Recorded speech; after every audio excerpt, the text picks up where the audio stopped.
Welcome to DorkDate podcast. We doing another Fling. A Fling, if you guys don't know at this point, is a podcast where we review something that has an iteration in other media, specifically when one of us knows the source material and one of us doesn't. Today we're doing... You went for me. It was a pretty big blank right there Scott Pilgrim. Woo! Scott Pilgrim's one of my favorite comics, and we just finished watching the movie like 10 minutes ago. Comic? What else would it be? It's not a manga. I'm thinking, well, first I thought manga, then I thought graphic novel, but graphic novel is just long compilation of comic. No, graphic novel you should stand alone. It's probably more of a graphic novel. Because it wasn't like serialized or whatever. But yeah, so, what do you want to talk about? I think you should talk first, because I don't have a lot to say. Well, I want to hear what you thought about the movie and any questions you had, and then maybe that'll give me some jumping off points. First, let's say that if it's not clear, you should have watched or read. Yeah, the classical spoiler warning here. Yeah. We're going to discuss heavy spoilers, differences. Well, and we're not going to go step by step through the movie or the... Yeah, this is certainly not chronological. Mm-hmm. Not that we won't discuss events somewhat in the order they go, but yeah, this will be pretty confusing if you're not familiar with the source material. Maybe enjoyable still, but go read them and watch it. Anyway, Kenya. Yeah, so this is a movie. Damn right it is. That I would have really enjoyed in middle school or maybe high school. Going the classic, too old for this route. No, it's not that I'm too old for it. I really liked all the video game stuff. I really liked... I loved how it was shot. I thought it was a good quality movie. Mm-hmm. The reason I think I would have enjoyed it when I was younger is specifically only for the maturity levels of the characters and the depth of the story. Okay. And that's why I will spoil you by saying I did not like this movie. So I totally understand what you're saying. The movie is kind of like not even Scott Pilgrim light. It's like super, not even Cliff Notes. You know what I mean? It's like so there's more to the manga or the comic. Is what you're so saying. much more. So good. I'm glad. Yeah. The comic is. I mean, because I guess after basically the first person he fights, it just becomes a fight movie. Yeah, absolutely. Whereas the comic is not that. I mean, the comic is by far... I mean, it can't be. I see the ones that we have on our shelf, and they're too long for it to just be them fighting the By and large, time. this is not... the comic is not about fighting. The comic is about... Like, the comic is about Scott Pilgrim and his relationship with Ramona, but also with his relationship with many other people. Like Knives. Yeah, but not even Knives. Kim... Young Neil. Kim, yeah, Young Neil, whatever. Young Neil was exactly the same. So, yeah, Young Neil was great because he was basically in the background the entire time. It's funny. He never took over his bassist for that band. So, okay, I'll start off by saying that I saw this movie, chunks of it, when I was younger. Mm-hmm. And I remember liking it then, but I also remember watching it with my sister while we were, cleaning. She, put it on, and she just kept saying, "This is trippy." She doesn't sound like that. But that doesn't even sound like her anyway. No, but it was negative. She kept saying it in a negative way, and I'm like, yeah, it is pretty trippy, especially in the beginning, mm-hmm. Where it's just a bunch of colors and there's a bunch of graphics and you don't necessarily know why. Yeah, definitely. I think I've heard it described as a stoner movie, but it doesn't feel that way to me after watching it again. And no, because after watching it this time, because I had that in mind. After watching it this time, it was very clear that it was video gaming. Yeah, it was more like a dorky pop culture kind of movie. But especially at that time in my life, I didn't really play as many games. Mm-hmm. So it didn't even come across to me like that right away then either.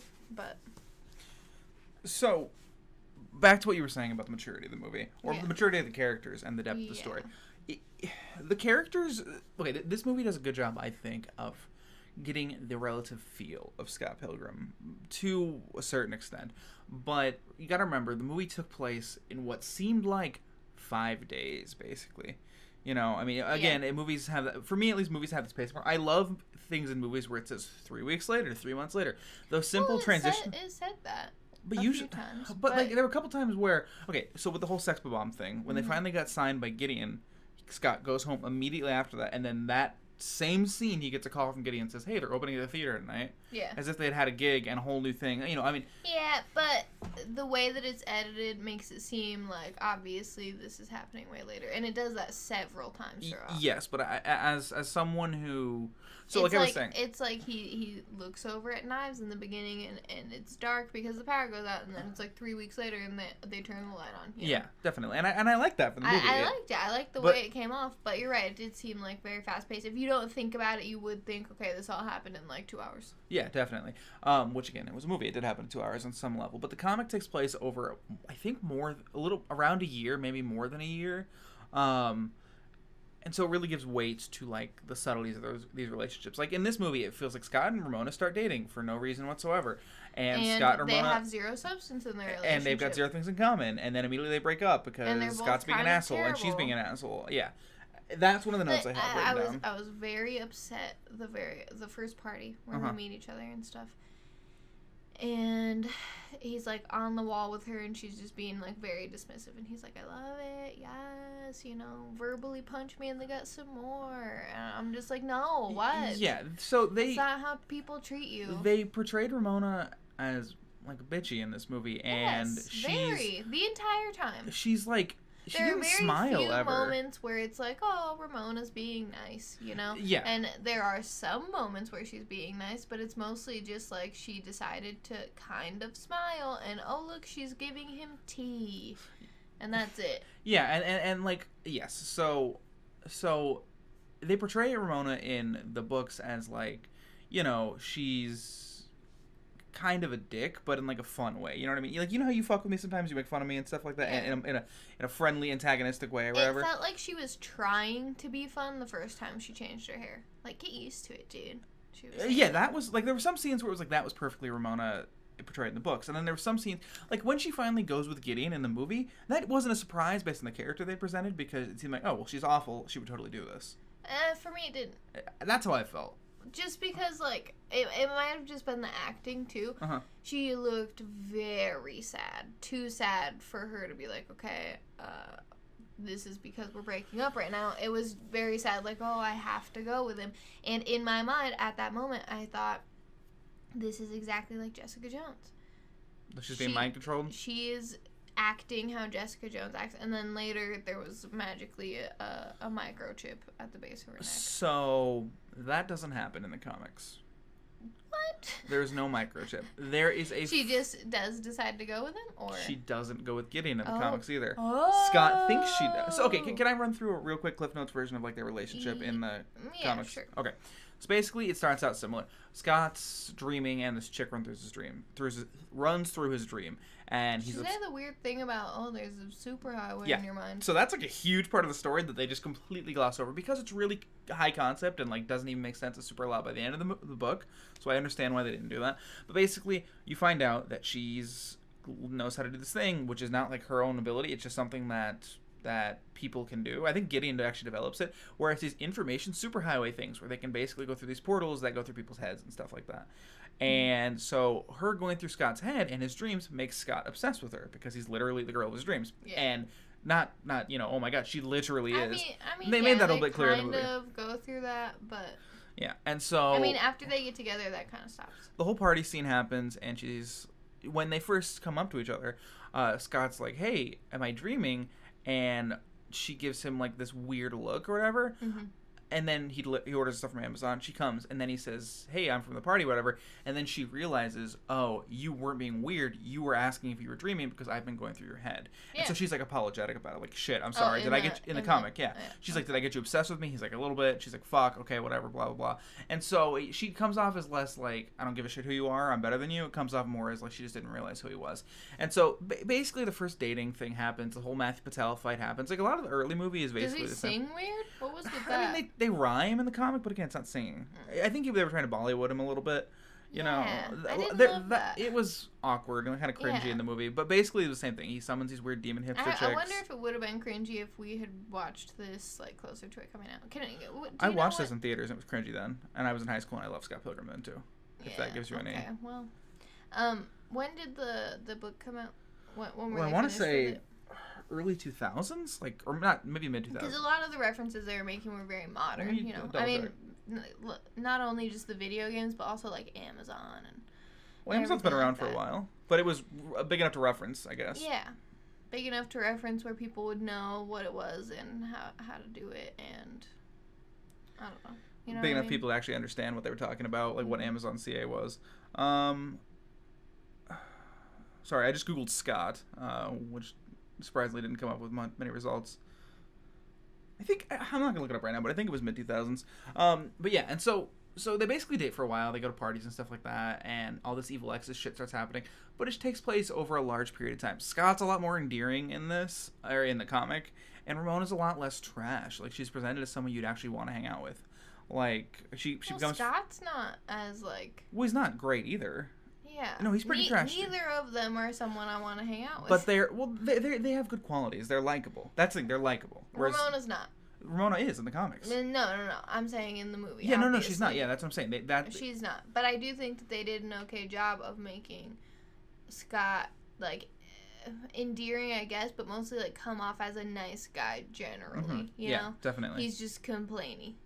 Yeah. And, like, in a rut. And, like, not really trying to succeed in his life. He was also different. Are his parents dead? No, they're in Europe the entire time in the comic. Oh. And they're really nice, and they, like, buy an apartment. It made it seem like they were dead. No.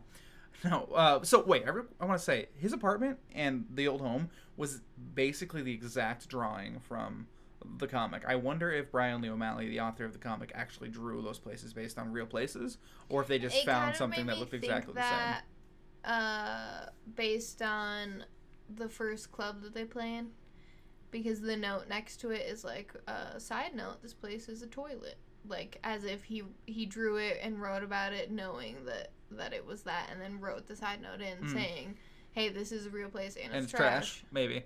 Yeah, I mean, I think he's Canadian, so, you know, I don't know how much of this is based on where he grew up in his life and stuff.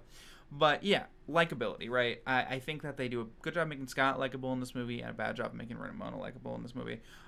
Whereas in the comics, they're not. They are. They get more entrenched in Scott's friend group, too.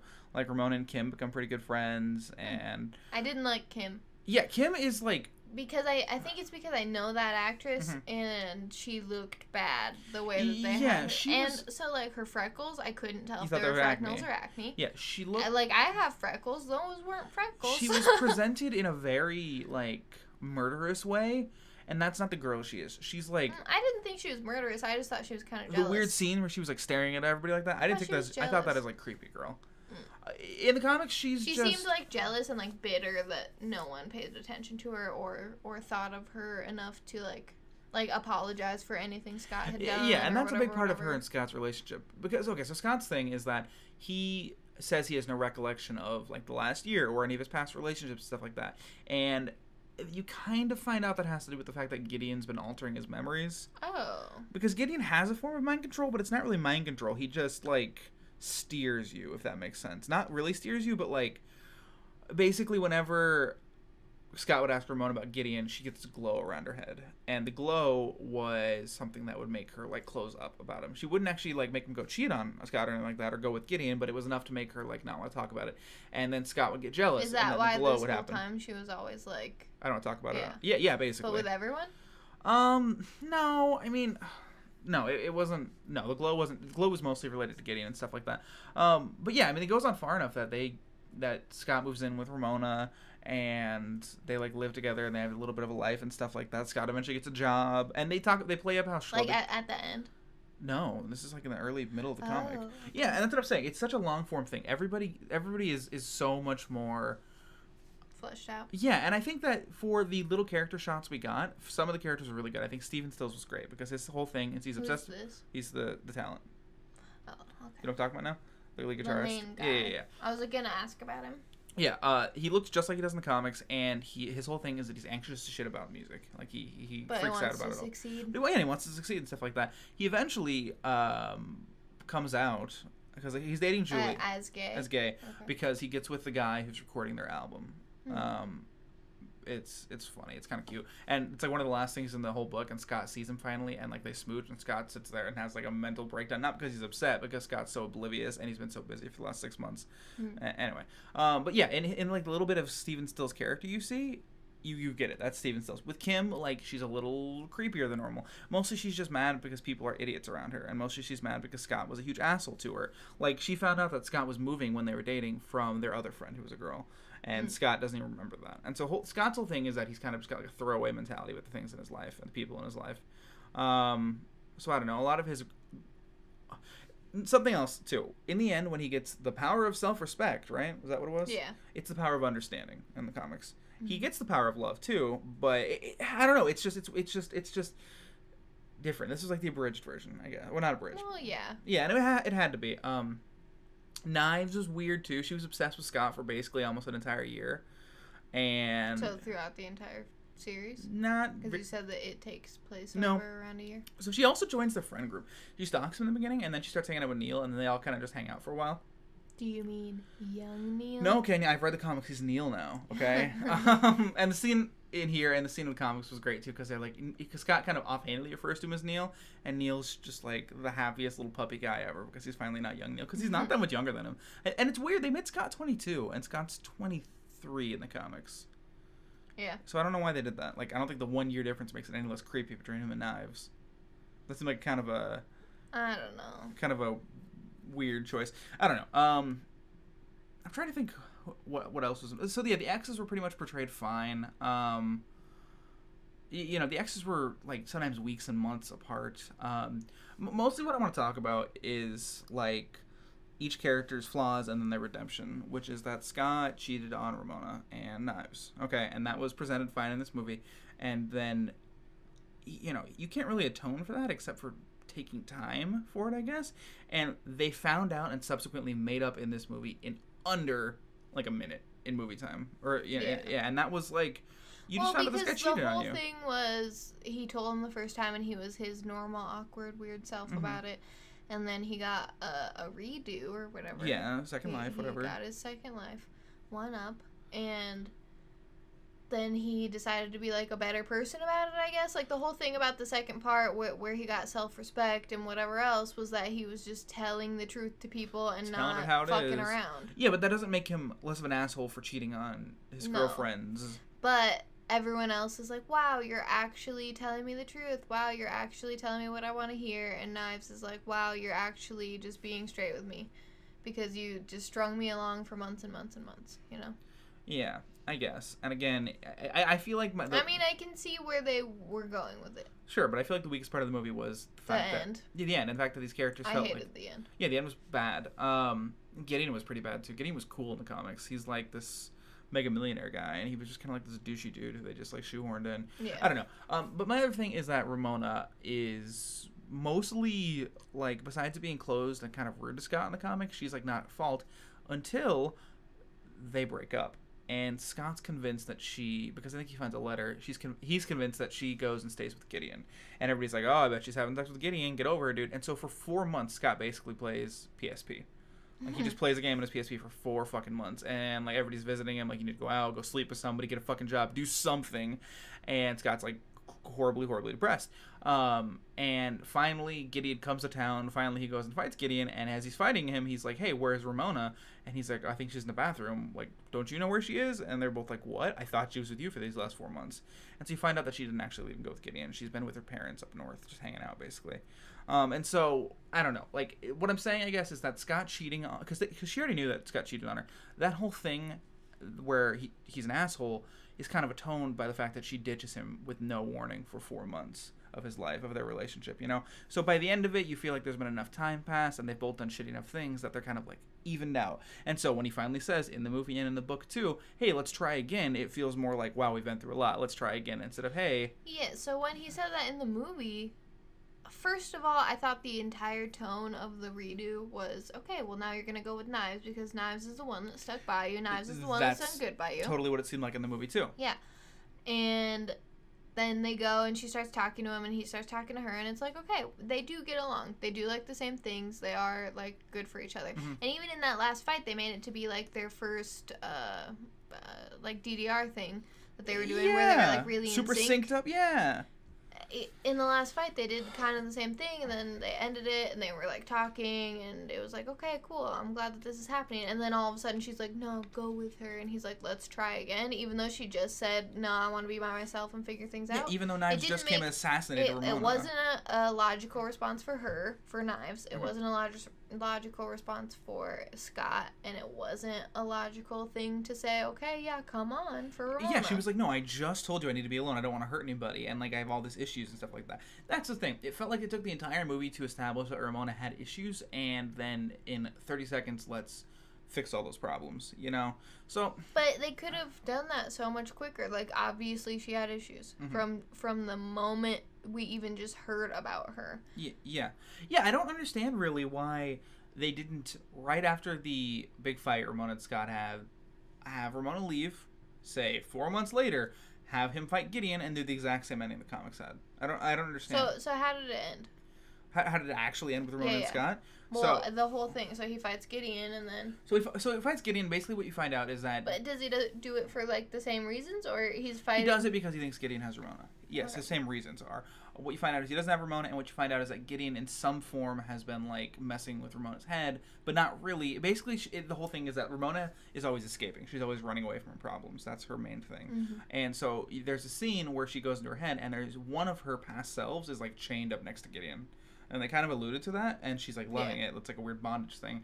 And then she's like, and Gideon says this thing, like, you'll always be mine. And she's like, yeah, that part of me might be. And then there's, like, 20 other Ramonas that come out. And they're all, like, different facets of her life. And they're like, but the rest of us are fucking done with you, basically. So she's, like, acknowledging that, yeah, sure, there's a part of her that, like, will always miss Gideon. Then she has her own character development moment. They beat the shit out of Gideon. Scott kills Gideon. It's a cool combo thing. Yeah, and then they actually get together. But again, there's just so much behind them at that point. It feels like finally, as opposed to like, okay, we're here. And then that's it, just happy ending. I mean, essentially, yeah. There's like a little time skip where like, yeah, that's basically a happy ending. But I don't know.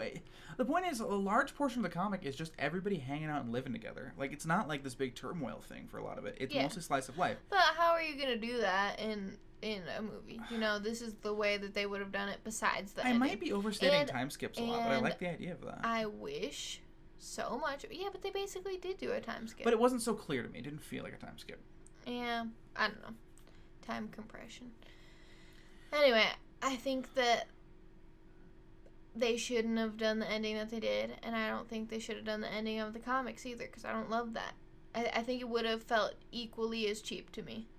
I think that they should have had him get with Knives and realize that shit, he was a terrible person. He shouldn't just go after some pretty girl that he randomly sees for no reason and leave the good thing he has in his life, you know, even though they do perfectly get along and he does like her. Well, so Knives and Scott don't perfectly get along in the comics. Yeah, but that's what I'm saying. In the movie, the way they presented it, they did. Sure, but you said that you don't think they should do that in the comics too. Knives wasn't even in that end scene in the comics. Knives. So she never like came and fought or anything? She fights Ramona in like the second book. Before Gideon's even mentioned. That makes sense. Yeah. That whole Knives it there. It did feel pretty drawn out. Yeah, Knives was way out of the picture, at least for Scott and her romantically, way before. That's what I'm saying. It gives it enough time where you don't feel like it's, oh, this sweet girl is devoted to everything to Scott. But they could have gotten rid of her so much earlier, because towards the end, I was like, well, Knives has to do something, because they keep showing her in the background and, like, zooming in on her, or, like, having Scott run into her. Yeah, exactly. Like, at every single scene. They could have cut her out as soon as they broke up and just, like, shown her be sad one more time. One or more stalking scenes. Yeah, definitely. Yeah, and, like, it's nice because Knives eventually, does actually get with Neil and like gets into him and stuff like that, and she becomes her own person. And so finally her and Scott's closure scene is she's like, listen, Scott, she says, you'll always be my Clash at Demon Head, because that was the first band she really got into after Sex Bomb, and saying like, you'll always be my first. Yeah, remember she got in the movie too. Because wasn't she into them before? And that's why she was like... Yeah, you're right. She knew about this Clash. Okay, so... She was, like, looking for the CD and stuff and wanted to go see him because she told him that they were about to come. Yeah. I think in the scene she mentions, like, I've heard of this band. And Scott's like, yeah, we used to play with, like, the lead singer. And she's like, what? But, yeah, and so... I didn't think they gave enough time to that situation either. So, Envy Adams is a huge character in Scott Pilgrim, the comic. She's not as, like... weird. Like, you're right, she was very weird in the comic. Envy, she was very, or not in the comic, in the movie, she was very like weird, lusty voiced and stuff like that. And part of that is because we know that girl and we know her and other stuff, and it was clear that she was just like over sexualizing herself and her voice. Yeah. So like in the comics, Scott and Natalie, Envy or whatever, they know each other since high school. And she basically dates him and they're happy for a while, and then she slowly kind of does the whole, like, I think I'm better than you guys, I want to grow, I want to, like, move away and stuff like that. Mm-hmm. But there's just so much more history there. And then in the moments that they talk and stuff like that, it's not like Scott speaking to this, like, blow-up doll of a character. It's like he's speaking to this person who he knows or he knew in his past, and she's changed and stuff like that. Yeah. And they kind of touch on that, like, once, where he calls her Natalie, and she's like, what? Yeah, that entire that three. My name? Yeah, no one ever calls me that anymore. And, yeah, and there's like a whole scene where Ramona and her fight too, and that's pretty cool. I don't know. And then there's also this other girl that's not even in the comics. Her name is Lisa, and Scott. You mean not even in the movie? Yeah, I'm sorry, I keep saying that. She's not even in the movie. Scott, like, dates her for a while in high school, and then, like, she moves away, and then she comes back, like, near the end of the comic, and Scott meets her at the mall, and she's, like, wearing a super short skirt and stuff like that, and Scott, like, notices that. I'm not just bringing that up for no reason. Yeah, and you find out that she's, like, basically, like, they call her, like, the town slut, but she's not really a slut. I think they're always fucking with her, kind of like they say Scott's a retard all the time. He's not actually a retard or whatever. They didn't say that in the movie. They said retard once in the movie. I listened for it. They use retard very heavily in Scott Pilgrim the comic, and I was surprised because it's much more of like a politically incorrect term these days. But I think in the 2000s it was like the common thing to use. Yeah. Definitely. So basically, this girl comes back into town, and Ramona gets super jealous about him and Scott, and then she randomly gives him her number so he can get a hold of her if they want to hang out. And like Ramona finds it in Scott's pocket. And Scott's like trying to explain to her like, hey, I'm not with this girl. Like, there's nothing going on between us. There's nothing that ever went on between us. And then Ramona's like, then why is her number in your pocket with like this heart?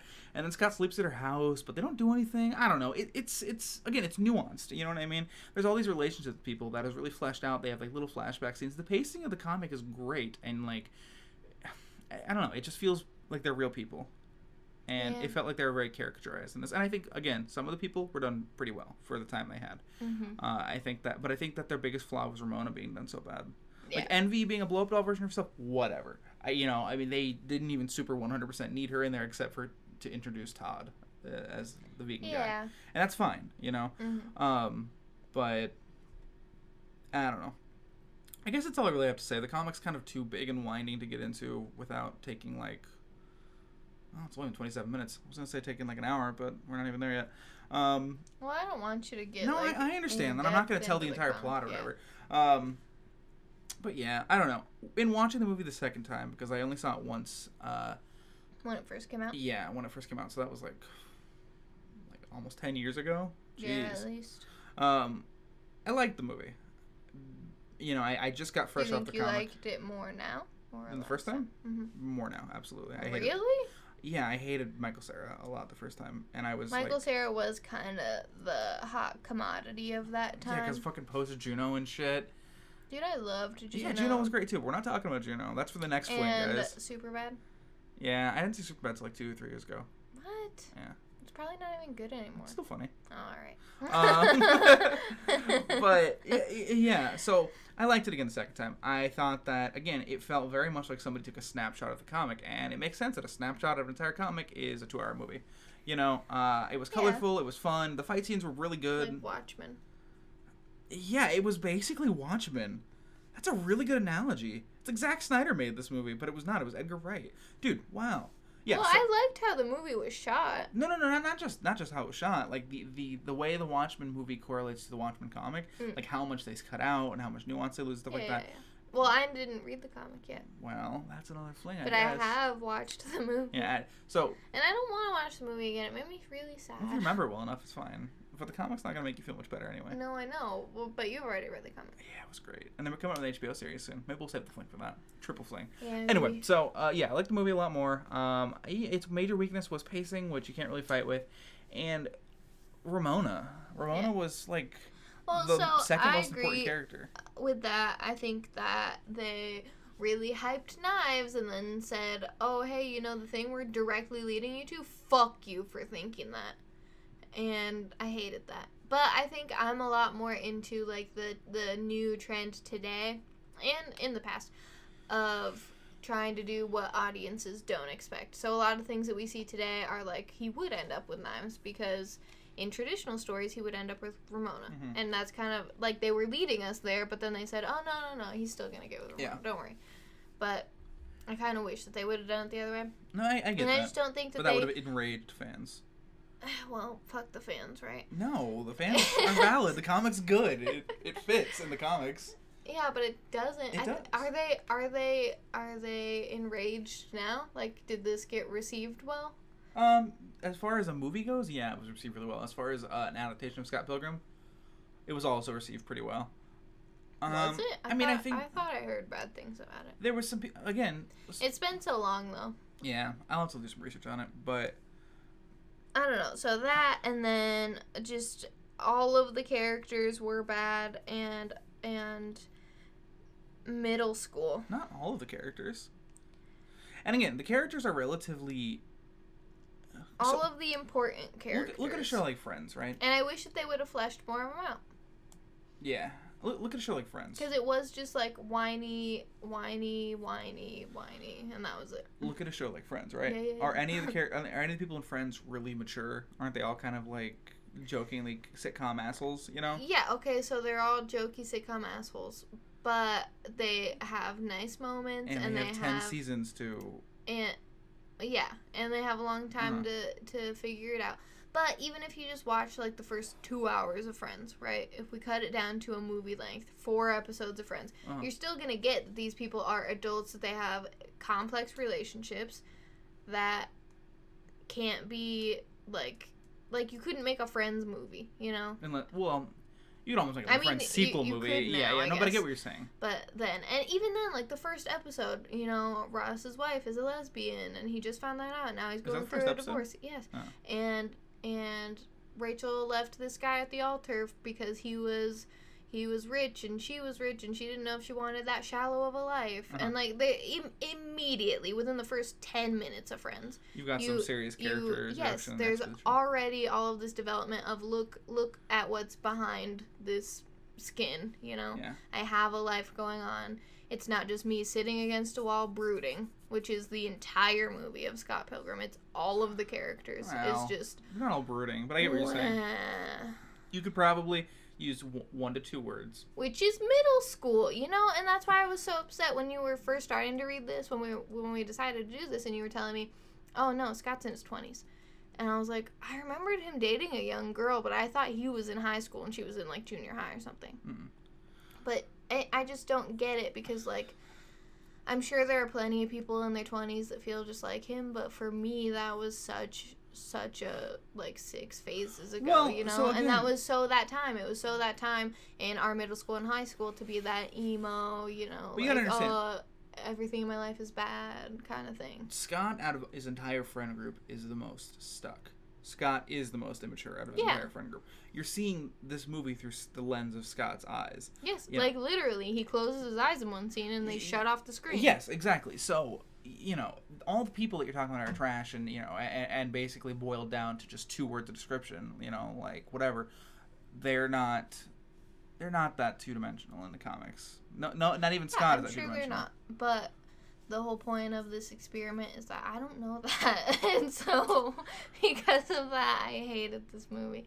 I didn't hate it. I still think, like, at this point, it's not like I wouldn't ever rewatch it. Mm-hmm. I still think it was shot really well. I still think it was fun. It was relatively entertaining, yeah. Yeah.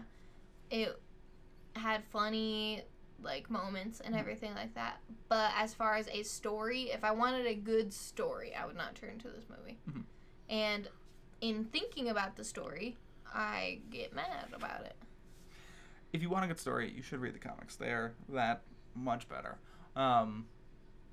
So as a wrap-up, I thought that this was an admirable adaptation. Mm-hmm. I don't want to say good, not even shitting on the movie for this, because I don't think I could do better, but... it's just hard to encapsulate a story that's so complicated into 2 hours and stuff like that. As far as the X's, they were all basically scene-for-scene reshoots from the comic, a lot of the fights, and that was good, you know. There were so many scenes that were literally ripped from the comics, and that's great for someone who's a real big fan watching a movie like that, seeing it on screen. That's awesome. That's done well. But yeah, other than that, it felt like mostly flash and no substance. Yeah. And that sucks. I liked one thing that I wanted to talk about that basically isn't relevant anymore was the mirroring in the movie. They did a lot of scenes where it was an exact mirror of another scene. Give me an example, because I didn't catch that. Or like they would say exactly the same thing. So like they did that in the comics a lot. The same thing. So like Knives said, "Hey, I love you," and Scott said, "I think we should break up," and then he said the same thing to Ramona, and she said, "I think we should break up." Yeah. I like that. And like there were a couple other moments that I noticed it happening, but that was the biggest one, you know. And I remember thinking every time like, wow, I really like that, you know. Yeah. Again, it's a very well done movie. Also, the casting and like the character design look just like the comics, down to the hairstyles, like. Except, who's the one I didn't like? Stills? No, what? The drummer lady. Kim. She looked a lot like her, except for like it was really weirdly exaggerated. But yeah. I just don't like her as that. Like, it looks like she's dressing up as Chucky. Yeah, she was pretty Chucky in that movie. I didn't love that, but like. And I mean, that might just be like a rude thing because she has red hair, but that's not what I mean. No, I just mean saying. Like I know how she looks, and I know how freckles are supposed to look. And that did not look like freckles. Those it looked like weren't doll freckles. Yeah. And I could tell that wasn't her hair. Yeah. No, I agree. And I thought it was interesting. I don't know if they meant to do this, but like, she looked very similar to Ramona to me in hair. Like, her hairstyle was very similar, but really? Ramona's was a little bit more edgy, you know? Ramona didn't have bangs like at all, though, did she? Yeah, she did. Oh. But Kim's bangs were way crazier, right? I don't think so. I mean, Ramona's might have been like a little bit shorter. I don't remember. And then Knives got her haircut, and then they all three looked the same. Like, the only distinguishing thing about Ramona is the color of her hair and the fact that she has, like, weird long tentacle hair coming out. Yeah. Know? Yeah, and she has that hair for, like, 2 minutes in the comics. They change it a lot. Really? I mean, it's still multicolored. Yeah, she changed the style a lot. Well, so that was what was interesting to me, because it's very clear early on that he dated Kim, and then now he's moving on to someone who is, like, a quote, better version of her, you know? That's how she looked to me. They're completely different characters in the comics. I keep then saying that. That was affirmed to me by Knives cutting her hair and having it be the same. So in the color version of the comics, her hair was red. I don't know. I think the color version of the comics came out after the movie was done. Who? Knives. Oh. The streak. Also, they didn't really point out, but you know, did they say that she got the highlights punched out of her hair? Yeah. Okay. Like several times. I wasn't sure. Ugh. Oh, speaking of which, I wanted to talk about women abuse. There was a lot of women getting punched in this movie. Women abuse. Not that that's bad. Like don't hit women. Whatever. Don't hit anyone. But I'm not trying to take a stance here. Anyway. Basically, don't be violent. Anyway, so one person, young Neil, made a very big deal about Knives getting hit. Everyone else just sat there like, yeah, so fucking what? And then he fought the girl, but they were like, no, you have to, you know. They made it very clear, like, he didn't want to do that, but he had to the point where Ramona was using his hands to punch her. Yeah. And then at the end, Gideon is, like, kicking the shit out of Ramona, and it flashes bad every time. Mm-hmm. But it's, like, the first 2 times didn't count? It's only bad when it's Ramona? Yeah, I don't really know. I mean, when Knives got hit, the guy was like, I'm a rock star, I can do what I want. It was saying bad because of, like, the DDR thing. Uh-huh. Yeah. But also it's saying bad because of what it's doing. It's bad they hit women. Yeah. Mm-hmm. Yeah, Ramona seemed a lot more defenseless in this movie. I didn't love that. She's a pretty good fighter in the comics. But at the same time, she was fighting all the time, and it was clear that she was a good fighter. Yeah. I don't know. Yeah. Is Scott as helpless in the comics? Because like the whole time it was like, yeah, okay, you can maybe fight this one guy, but then after that, they you specifically just have to trick him. State that Scott is the best fighter in the entire state. What? How do they know that? They just, they ballpark him. They think he's easily. Oh. When Matthew Patel fights out, all of his friends are like, man, this guy's in trouble. Scott's like the best fighter in the state, and Scott beats his ass. Then because in the movie he comes off as like this schlub who doesn't know how to fight, has never lifted a hand in his life. Scott? Yeah. He fights like awesome in the movie. No, in the beginning. Oh. Like, he comes off as that, and then he fights really good, and then it's like, oh, how did he pull that off? Yeah, that seems definitely, like, a weird... And then every time after that, he's just getting crushed, and then he has to, like, trick the people into doing something that kills themselves. Yeah, so one of the things I talk about... And then the whole thing, like, with the twins, like, that felt like a very diminished fight to me. It felt like they should have won, hands down, and they were just like...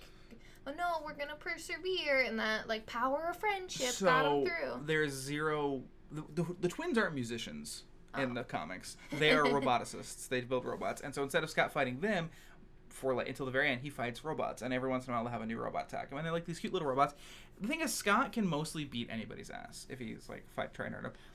Lucas Lee is somebody he doesn't want to fight, but I don't think... It doesn't ever say that he... That's the actor? Yeah, it doesn't ever say that he can't fight him, so he tricks him the same way. And I thought that scene was really well done. Who was the third ex? So it was... The vegan guy. Yeah. And that scene's basically the same.